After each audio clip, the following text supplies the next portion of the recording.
समंदर की गहराइयों में कब क्या मिल जाए कोई नहीं जानता।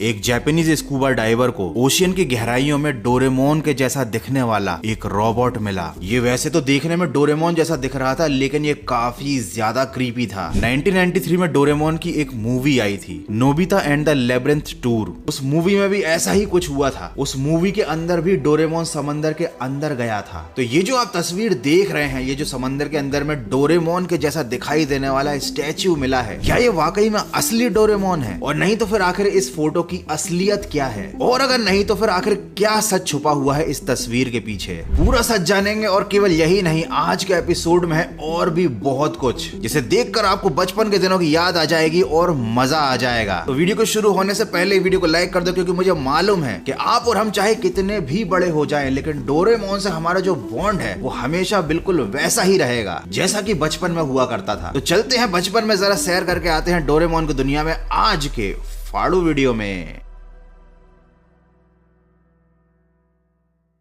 2022 में ट्विटर पर एक पोस्ट किया गया। इन फोटोज को देखकर तो आप समझ ही गए होंगे कि ये डोरेमोन के किसी स्टैच्यू से रिलेटेड पोस्ट है। इस पोस्ट में सब कुछ जापानीज लैंग्वेज में लिखा है, तो चलिए इसको ट्रांसलेट करके देखते हैं कि आखिर इस पोस्ट में लिखा क्या है। तो इस पोस्ट में साफ साफ लिखा है कि समंदर की गहराइयों में स्कूबा डाइविंग के दौरान इस शख्स को डोरेमोन के जैसा दिखाई देने वाला एक स्टैच्यू मिला। शुरुआत में तो उसको लगा कि शायद ये कोई खिलौना होगा जो डोरेमोन की तरह दिखाई देता है, लेकिन जब उन्होंने रेत में आधे दबे हुए इस स्टैच्यू को बाहर निकालने की कोशिश की, तब उनको समझ में आया कि ये कोई खिलौना नहीं है, ये डोरेमोन मेटल का बना हुआ है, बिल्कुल किसी रोबोट की तरह। उन्होंने उस स्टैच्यू को वहीं पर छोड़ दिया, क्योंकि उसको बाहर निकाल पाना उनके बस की बात नहीं थी। बाहर आकर उन्होंने इसके फोटोज को इंटरनेट पर और ट्विटर पर शेयर किया। तो इस फोटो के वायरल होते ही इंटरनेट पर ये कॉन्स्पिरेसी सबसे ज्यादा फैल गई। ये जो फोटो है, ये डोरेमोन के एक ह्यूमनॉइड रोबोट की फोटो है, जो कि 450 साल पुराना है। इस रोबोट को बाहर निकाला गया, जापान की लैब में इसको टेस्ट किया गया और पता चला कि इसकी टेक्नोलॉजी अभी की टेक्नोलॉजी से भी काफी ज्यादा एडवांस है। लेकिन इस रोबोट की जो डेट है वो करीब 450 साल पुरानी है। मतलब ये टाइम ट्रेवल का एक जीता जागता सबूत है। और अभी भी जब आप इस स्टैच्यू के बारे में गूगल पर सर्च करोगे तो आपको यही सारी बातें देखने को मिलेंगी।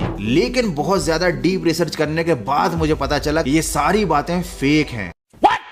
हाँ, स्कूबा डाइविंग के दौरान डोरेमोन जैसा दिखने वाला एक स्टैच्यू मिला था, और वो बिल्कुल यही था जो इस फोटो में अभी आप देख रहे हो। और ये मेटल का बना हुआ है, क्योंकि ये एक स्टैच्यू है जिसको अम्यूजमेंट पार्क के लिए बनाया गया था। वो पार्क डोरेमोन की थीम पर बेस्ड था। और इस स्टैच्यू की कोई कार्बन डेटिंग किसी जापान की लैब में नहीं की गई। ये कोई 450 साल पुराना डोरेमोन का रोबोट नहीं है, बल्कि 4-5 साल पुराना अम्यूजमेंट पार्क का एक पुराना सा डोरेमोन जैसा दिखने वाला मेटल का स्टैच्यू है। लेकिन एक बात अभी भी मिस्ट्री है कि भैया ये जो डोरेमोन जैसा दिखने वाला स्टैच्यू है, ये ओशियन के अंदर कहां से आ गया। फिलहाल